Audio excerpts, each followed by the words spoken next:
नमस्कार, मैं हूं निधि कुलपति। जम्मू कश्मीर की राजधानी श्रीनगर में 24 घंटे के अंदर हुए 2 आतंकवादी हमलों ने एक बार फिर से घाटी की सुरक्षा व्यवस्था पर सवाल खड़े कर दिए हैं।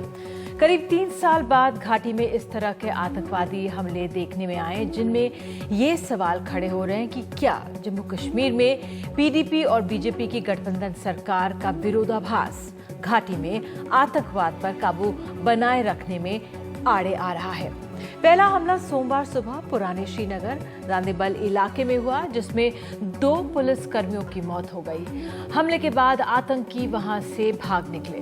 मोटरसाइकिल पर आए इन आतंकियों ने पहले एक पुलिस पोस्ट के बाद टी स्टॉल पर खड़े पुलिस वालों पर हमला किया। इस हमले में 2 की मौत हो गई। असिस्टेंट सब इंस्पेक्टर गुलाम मोहम्मद और हेड कांस्टेबल नजीर अहमद की मौके पर ही जान चली गई। वारदात के समय उनके पास हथियार नहीं थे। बाद में पुराने श्रीनगर के तेंगपुरा इलाके में जम्मू श्रीनगर हाईवे पर हुई एक दूसरी वारदात में आतंकियों ने मोहम्मद सादिक नाम के एक पुलिसकर्मी को मार गिराया। हमले के बाद वो उसकी राइफल लेकर भाग निकले। इन दोनों ही हमलों की जिम्मेदारी हिजबुल मुजाहिदीन ने ले ली है। श्रीनगर में हिजबुल मुजाहिदीन के एक प्रवक्ता ने एक न्यूज एजेंसी को बताया कि उसके ही लोगों ने श्रीनगर में इन घटनाओं को अंजाम दिया है। कश्मीर घाटी में इन दिनों टूरिस्ट सीजन चल रहा है और काफी संख्या से देश भर से सैलानी कश्मीर घाटी में घूमने आए हैं। सूत्रों के मुताबिक आतंकवादियों के ये हमले सैलानियों को डराकर कश्मीर घाटी से दूर रखने की एक कोशिश है। हालांकि जिन इलाकों में वारदात हुई है वो टूरिस्ट स्पॉट नहीं है। वैसे इन 2 आतंकी हमलों के कुछ ही घंटों बाद रात के वक्त श्रीनगर के सरायवाला इलाके में सुरक्षा बलों ने 2 आतंकवादियों को मार गिराया। इससे पहले सुरक्षा बलों को जब उनकी मौजूदगी की खबर मिली तो महाराजा बाजार एरिया में उनके आतंकियों के साथ हल्की मुठभेड़ भी हुई। बाद में श्रीनगर के केंद्र लाल चौक से 1 किलोमीटर से भी कम दूरी पर सराय बाला में ये दोनों आतंकवादी मुठभेड़ में मार गिराए गए। इनमें से एक आतंकवादी को प्रतिबंधित आतंकवादी संगठन जैश ए मोहम्मद का एक बड़ा कमांडर जैश सैफुल्लाह बताया जा रहा है। हालांकि अभी इस पहचान की पुष्टि नहीं हुई है। सुरक्षा बलों को लगता है कि दोनों ही पाकिस्तान से घुसपैठ कर आए आतंकवादी हैं। इस बात की भी पुष्टि नहीं हो पाई कि श्रीनगर में हुए दोनों आतंकी हमलों में ये आतंकी शामिल थे या नहीं। बताया जा रहा है कि ये दोनों आतंकवादी इस इलाके में एक कमरा किराए पर लेकर रह रहे थे। इसके लिए इन्होंने खुद को कुपवाड़ा का बताया था और एक स्थानीय कॉलेज में छात्र बनकर रह रहे थे। सूत्र बता रहे हैं कि करीब 40 आतंकवादी बीते 4 महीनों में सीमा पार कर पाकिस्तान से जम्मू कश्मीर में घुसपैठ कर चुके हैं और ऐसी हिंसक वारदात की ताक में है। हालांकि खुफिया एजेंसी पहले से ही ऐसी वारदात की आशंका जाहिर कर चुकी थी और अपनी ओर से चेतावनी भी दे चुकी थी। सूत्र कह रहे हैं कि हिजबुल ने पाकिस्तान से आए घुसपैठियों की मदद से ही इन वारदात को अंजाम दिया होगा। श्रीनगर में ऐसा आखिरी हमला जून 2013 में हुआ था, जब हरी सिंह हाई स्ट्रीट में आतंकवादियों ने 2 पुलिस वालों को मार गिराया था। इन हमलों ने श्रीनगर की शांति ही भंग नहीं की थी, बल्कि पुलिस के उन दावों पर भी सवाल खड़े कर दिए हैं जिनमें श्रीनगर को एक आतंक मुक्त शहर घोषित किया जा रहा था। चिंता इस बात की भी है कि आतंकी बड़ी ही आसानी से श्रीनगर शहर में दाखिल हो रहे हैं, पुलिस वालों को निशाना बना रहे हैं और फिर बिना नुकसान के भाग निकल रहे हैं। सुरक्षा मामलों से जुड़े जानकारों को लगता है कि बिना पूरी प्लानिंग और स्थानीय समर्थन के ऐसा नहीं हो सकता। जानकारों को लगता है कि आतंकवाद के एक नए दौर की शुरुआत हो सकती है। ये भी कहा जा रहा है कि पिछले कुछ अरसे में आतंकवाद विरोधी कार्रवाई दक्षिणी कश्मीर में शिफ्ट हो गई है, जहां आतंकवादी काफी सक्रिय हैं और इसके बाद आतंकवादियों को एक बार फिर से उत्तरी और मध्य कश्मीर, खासतौर पर श्रीनगर में सक्रिय होने का मौका मिल गया है। तो इसी मसले को हम समझेंगे आज प्राइम टाइम में, और हमारे साथ आपको बता दूं खास मेहमान इस समय मौजूद है मेरे साथ। खालिद जहांगीर, प्रवक्ता बीजेपी जम्मू कश्मीर, मेरे साथ श्रीनगर से जुड़ रहे हैं। मियां अफजल साहब, प्रवक्ता कांग्रेस, हमारे साथ स्टूडियो में यहाँ पर मौजूद हैं। Lieutenant general BS Jaiswal retired हमारे साथ चंडीगढ़ से जुड़े हुए हैं, और सुजात बुखारी, एडिटर राइजिंग कश्मीर, हमारे साथ जुड़े हुए हैं श्रीनगर से। सबसे पहले सुजात बुखारी, मैं आपसे जानना चाहूंगी और आपसे मैं शुरू करूंगी। आप किस तरह से देख रहे हैं जो ये हमारे पुलिस वालों को मारा गया? देखिए, एक ऐसी सिचुएशन है जो, जैसा कि आपने कहा कि 3 साल के बाद इस किस्म की घटना जो है वो श्रीनगर में हुई है। और मैं समझता हूं कि एक तो ये कि ये मिलिटेंट्स की तरफ से एक पैगाम की कोशिश थी कि वो अभी यहीं पे है, और जिस तरह से गवर्नमेंट की तरफ से बयानात आते जा रहे हैं कि मिलिटेंसी जो है वो खत्म हो गई है, इतने कमांडरों को मारा गया, इस तरह की सारी चीजें, और मैं समझता हूं कि ये शायद उस किस्म का एक मैसेज देने की कोशिश की गई कि हम न सिर्फ साउथ कश्मीर में हैं, नॉर्थ कश्मीर में हैं, बल्कि हम कैपिटल श्रीनगर में भी हैं और हम ऐसा कर सकते हैं। और दूसरी बात जो है, मेरे ख्याल से ये एक जो डिसकंटिन्यूएशन जो है यहाँ पे पॉलिटिकल प्रोसेस का, जो पिछले 8 साल से एक स्टेलमेट चला आ रहा है, कोई किस्म किसी की राजनीतिक पहल नहीं हो रही है कश्मीर में, और कश्मीर को सिर्फ एक लॉ एंड ऑर्डर और एक स्ट्रेटेजिक इशू के तौर पे देखने की कोशिश की जा रही है। और ये कहा जा रहा है कि कश्मीर में कोई प्रॉब्लम नहीं है, कोई पॉलिटिकल मसला नहीं है, बल्कि वहां चंद मिलिटेंट हैं और उनको मारना जरूरी है, उसके बाद हालात ठीक हो जाएंगे। मैं समझता हूं कि ये उन्हीं चीजों की, उसी किस्म की पॉलिसी का एक नतीजा है। और जितना आप रीच आउट कर रहे हैं पाकिस्तान की तरफ, उतना ही आप कश्मीर की ग्राउंड रियलिटी को इग्नोर करने की कोशिश कर रहे हैं। और ये सारी चीजें जो है, ये उसका, मुझे लगता है कि उसी का नतीजा है। जी, आपने कहा कि राजनीतिक पहल नहीं हो रही है। हमारे साथ लेफ्टिनेंट जनरल BS जसवाल मौजूद हैं। सर, आप किस तरह से देखेंगे जब सुरक्षा बल हमारे इस तरह से मारे जाते हैं? हम देखते हैं कि राज्य की मुख्यमंत्री भी वहां पर पहुंचती है रीत चढ़ाने के लिए, और तमाम अफसर वहां पर पहुंचते हैं। वो भी एक तरह से मैसेज दिया जा रहा है, लेकिन आप किस तरह से आंक रहे हैं पुलिस वालों पर 2013 के बाद इस तरह से हमले? क्या मायने?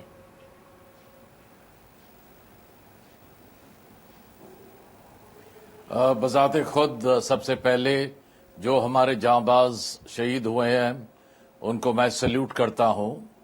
जहां तक आपका सवाल है, ये मुश्किलात ये है इस चीज में कि जो एक्सपर्ट्स ग्राउंड रियलिटी के नहीं हैं, वो थियोरेटिकल एस्पेक्ट्स का ज्यादा इस्तेमाल करते हैं।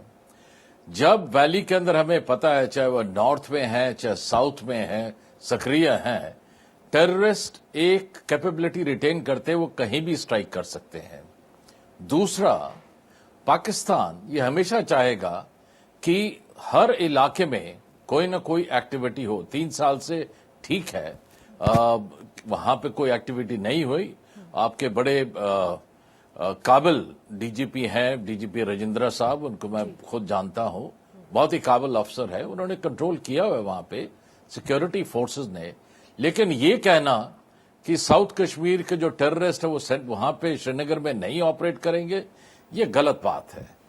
ये जो थियोरेटिकल एस्पेक्ट्स के ऊपर जो बात करते हैं, ये एक मैसेज, जैसे बुखारी साहब ने कहा अभी कि हम यहां भी सक्रिय हैं।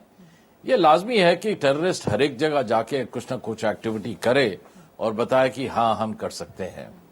और ये कहना कि पुलिस सक्रिय वहां पर नहीं थी या वो इनएक्टिव थी, ये गलत है। सबको पता है कि टेररिस्ट कभी भी कहीं भी अटैक कर सकता है, आखिरकार उनकी जान का सवाल है। तो वो सक्रिय रहते हैं, लेकिन टेररिस्ट के पास सबसे बड़ा हथियार होता है सरप्राइज का। बिल्कुल सर, जिस तरह से आपने मिस्टर राजेंद्र कुमार का नाम लिया, डीजीपी हैं, उन्होंने इस अटैक के बाद जो पुलिस वालों पर है, उन्होंने कहा कि डेस्परेट एक्ट है टू शो देयर प्रेजेंस। जिस तरह से कामयाबी से जम्मू कश्मीर की पुलिस ने जो उनके तमाम लीडर्स हैं उनको एलिमिनेट करने की बात की जा रही थी, तो क्या ये सिर्फ ये बताने के लिए मिलिटेंट्स इस तरह से सक्सेसफुल हो गए कि 2 जगह हमारे पुलिस वालों को गोली से मार देते हैं, सिर्फ एक इंप्रेशन देने के लिए कि हम हैं वहां पर?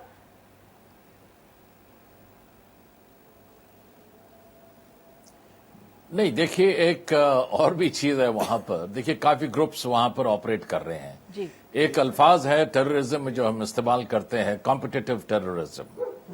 कॉम्पिटिटिव टेररिज्म ये है, अगर एक ग्रुप अपने आप को ताकतवर बता रहा है, तो दूसरा ग्रुप जो है वो प्रूव करता है कि नहीं, मैं भी हूं यहां पर। वो कोई ना कोई एक्टिविटी करना चाहता है, या फिर जो ताकतवर है वो कहता है मैं हर जगह छाया हुआ। तो ये जो कॉम्पिटिटिव टेररिज्म है, इसको मद्देनजर रखना चाहिए, जो कि ये नहीं कि सिर्फ एक ही इलाके में ऑपरेट करता है। और 3 साल से कोई एक्टिविटी वहां पर ये नहीं हुई अटैक की। हो सकता है कि श्रीनगर एक सेफ हेवन बन गया है वहां पर, वो अपनी एक्टिविटी दिखाना नहीं चाहते हैं वहां पर, क्योंकि जितनी एक्टिविटी दिखाएंगे उतनी सिक्योरिटी फोर्सेस आएंगे, उनका सिक्योर रहना मुश्किल हो जाता है। ये उन्होंने एक्टिविटी की है जी।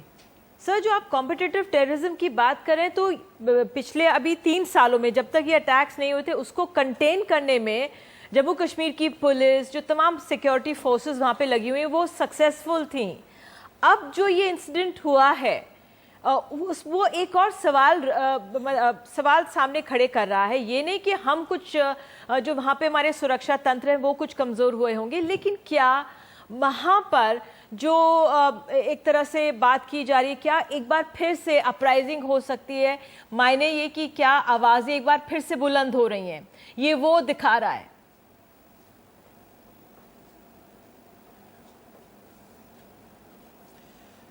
देखिए, ये तो आप इस चीज को जरूर समझिए, क्योंकि श्रीनगर के गलियों में मैं भी घुमा हूं। जब मैं वहां बटालियन कमांडर किसी सेक्टर में था, किसी टास्क के लिए मैं गया था, मेरा इलाका नहीं था, मैं किसी टास्क के लिए गया था, वहां पर टेररिस्ट छुपे रहे बिल्कुल मुमकिन है।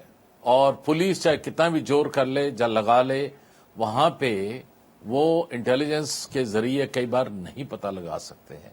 ये वहां पे एक्टिविटी जो है, ये कहना कि श्रीनगर में कोई टेररिस्ट नहीं है, वो मेरे ख्याल से गलत बात होगी। हाँ, terrorist activity in the form of attack etcetera वहां पे नहीं हुई 3 साल से, वो सही है। लेकिन ये कहना कि वहां कोई आइंदा में कोई एक्टिविटी नहीं होगी, वो गलत है। ये क्रिस्टल गेजिंग हम नहीं कर सकते हैं, क्योंकि टेररिस्ट, जैसे मैंने कहा, सरप्राइज के तौर पर कहीं भी कभी भी कुछ ना कुछ एक्टिविटी कर सकता है। बिल्कुल बिल्कुल। तो ये एक दौर है, वहां पे शुरुआत हुई है, हो सकता है इसके बाद ना हो। पुलिस जो वहां पे अपना इंटेलिजेंस नेटवर्क और स्ट्रांग करेगी, बिल्कुल, और जो सिक्योरिटी फोर्सेस अच्छा काम कर रही हैं वहां पे, ये कहना कि वो ढीलापन है कुछ है, सॉरी, गलत बात है। उन्होंने जो है अब तक जो है, अगर श्रीनगर में नई एक्टिविटी हुई है, ये इसलिए हुई है क्योंकि जो स्पेस ऑफ ऑपरेशन है वहां पे टेररिस्ट का, उसको रिस्ट्रिक्ट कर दिया है, जिसके कारण टेररिस्ट शरेआम कोई एक्टिविटी नहीं कर पाए। बिल्कुल, जो ये स्पेस ऑफ ऑपरेशन रिस्ट्रिक्ट किया था टेररिस्ट का, इसी को और थोड़ी गहराई से हम समझेंगे। हमारे साथ खालिद जहांगीर मौजूद हैं बीजेपी से। जहांगीर सर, आपकी जो सरकार है, सवाल उठ रहे हैं गठबंधन जो मजबूती से तो चल रहा है वहाँ पर, आप जिस तरह से काम कर रहा है, और आपने सुना जिस तरह से हमारे साथ शिदात बुखारी ने कहा कि राजनीतिक पहल कोई नहीं हुई है। क्या इस गठबंधन के वजह से जो स्थिति है कुछ बिगड़ी है श्रीनगर में, जो इस तरह के ये इंसिडेंट देखा? निधि, जैसे कि सबको पता है, वादी कश्मीर में भी और बाहर को भी, कि यहाँ की मिलिटेंसी का रिमोट कंट्रोल पाकिस्तान में है और उनकी एजेंसी ISI तक है। उन्होंने कल एक डेस्परेट अटैक किया, निहत्ते कश्मीरी पुलिस वालों को मारा गया। 2 पुलिस वाले विदाउट एनी आर्म्स मार्केट में चल रहे थे, उनको मारा गया। एक पुलिस वाला खाना खा रहा था गाड़ी के अंदर, तो उसको मारा गया। ये एक पाकिस्तानी एजेंसी स्पॉन्सर्ड टेररिज्म का हिस्सा है, कश्मीर J&K पुलिस को प्रेशर करने के लिए, ताकि वो अपनी ऑपरेशन जो वो कर रहे हैं, जो आजकल कामयाब हो चुके हैं साउथ कश्मीर से, न करे। लेकिन उसके बावजूद हमारी J&K पुलिस ने कल 8 घंटे के बाद ही 2 फॉरेन टेररिस्टों को मार गिराया। ये एक बड़ी एक क्या कहेंगे कामयाबी है जम्मू कश्मीर पुलिस की। तो ये पाकिस्तान स्पॉन्सर्ड टेररिस्ट जो है, ये कश्मीरी लिबरेशन के नाम लेके हित में ऐसी घटनाएं करते हैं, ताकि कि यहाँ की टूरिस्ट इंडस्ट्री खराब हो जाए, यहाँ की जो गवर्नेंस है, जिनको लोगों ने चुना है, उनको एक बदनामी हो। तो ये उनकी एक साजिश रही है, ये साजिश पिछले 25 साल में चल रही है और हमारी सिक्योरिटी एजेंसीज और हमारी सरकार इसके ऊपर गंभीर की तरीके से सोचती है और हम इसको काउंटर करने के लिए हमेशा तैयार हैं। ठीक है, आप काउंटर करने के लिए तैयार हैं। मीर साहब, आपको लगता है कि जब से जो नया गठबंधन की सरकार आई है उससे हालात बदले हैं और शायद इस तरह की स्थितियां हुई? निधि जी, आपने तो काफ़ी कश्मीर को कवर किया है, आप खुद भी काफ़ी वहाँ आती जाती रही हैं और मुझे वहाँ के अंदाज़ा है कि आपको वहाँ की पॉलिटिक्स का बहुत गहराई से अंदाज़ा है।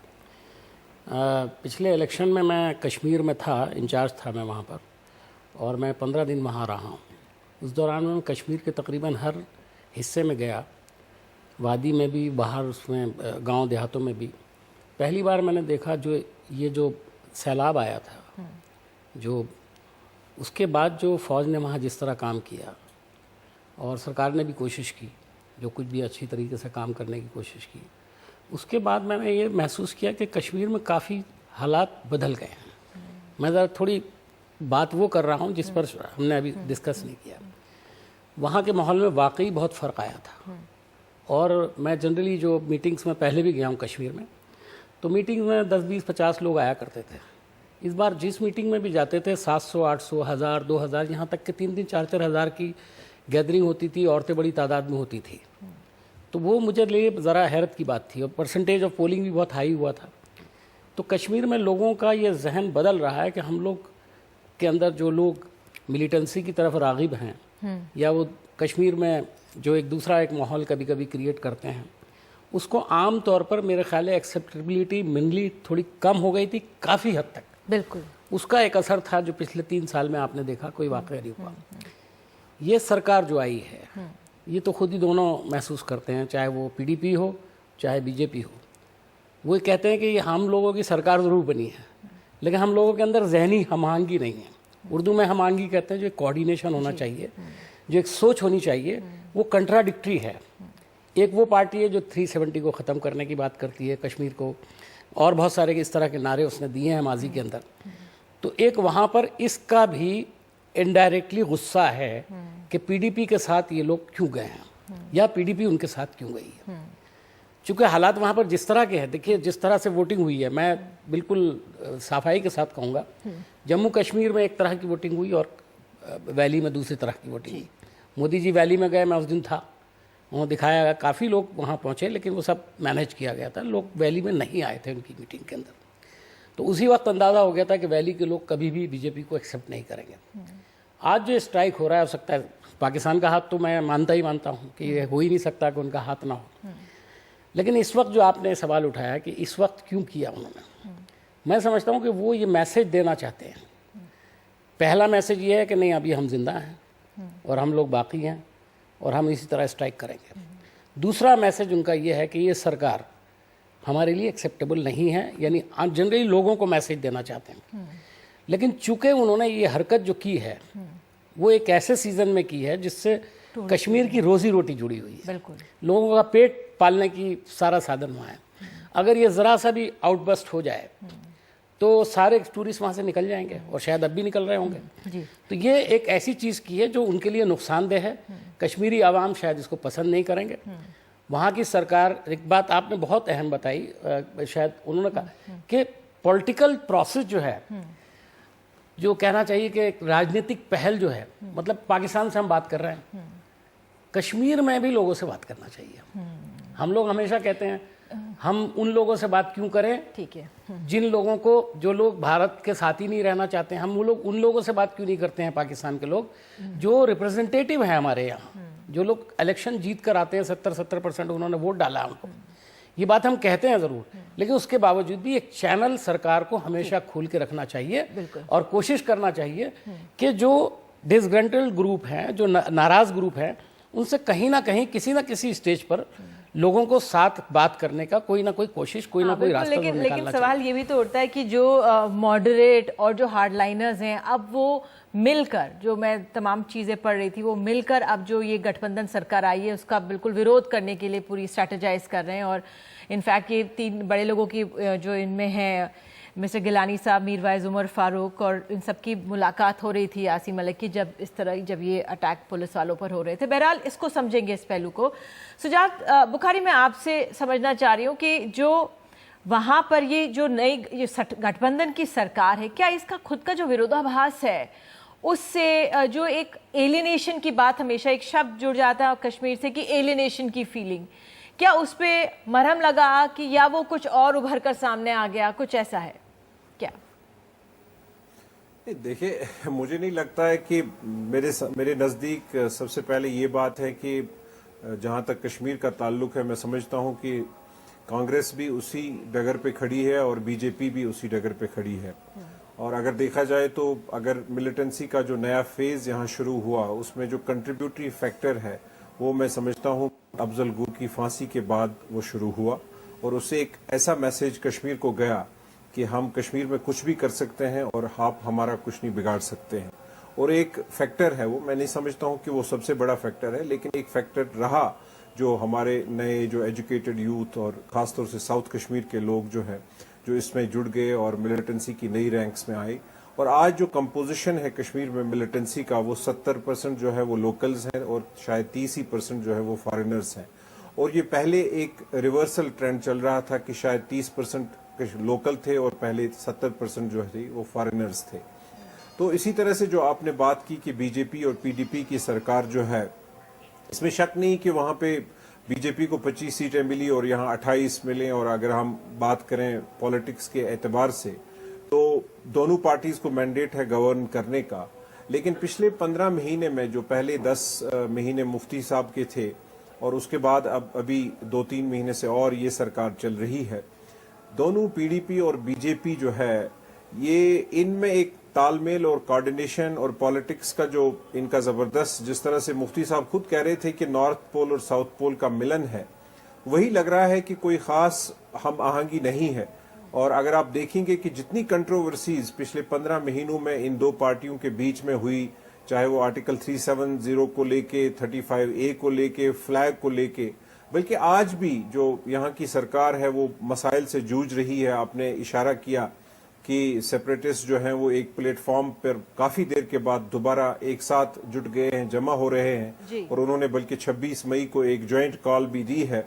तो वो इसी चीज का नतीजा है कि यहाँ कंट्रोवर्सी पे कंट्रोवर्सी जो है वो हो रही है, चाहे वो सैनिक कॉलोनी को लेके हो, चाहे वो न्यू इंडस्ट्रियल पॉलिसी को लेके हो, चाहे वो जो है वो स्लम्स में रहने वाले लोगों के वो हाउसिंग की का मामला हो, चाहे वो एक नई कंट्रोवर्सी जो है स्क्रिप्ट के हवाले से जो नई शुरुआत हुई है कि देवनागरी को इंट्रोड्यूस किया जाने का प्लान है ministry of human resource development को। मैं समझता हूं कि ये जो सारे इश्यूज हैं और जो सारे कंट्रोवर्सीज हैं, इससे तो ये खुद यहाँ की जो स्टेट गवर्नमेंट है वो कमजोर होती जा रही है और लोगों का जो एतबार है वो उनसे उठता जा रहा है। मैं आपको कल जिस तरह से खालिद अभी कह रहा था कि कल 2 मिलिटेंट मारे गए श्रीनगर के शहर में अटैक के बाद, लेकिन वहां आज वो पूरा इलाका बंद था और लोग कह रहे थे कि स्टेज मैनेज्ड एनकाउंटर था। जाहिर सी बात है कि अगर एनकाउंटर था, पुलिस ने कहा, लेकिन लोगों का स्टेट की मशीनरी पर एतबार जो है वो एतबार नहीं है, वो एतबार दिन ब दिन कम होता जा रहा है।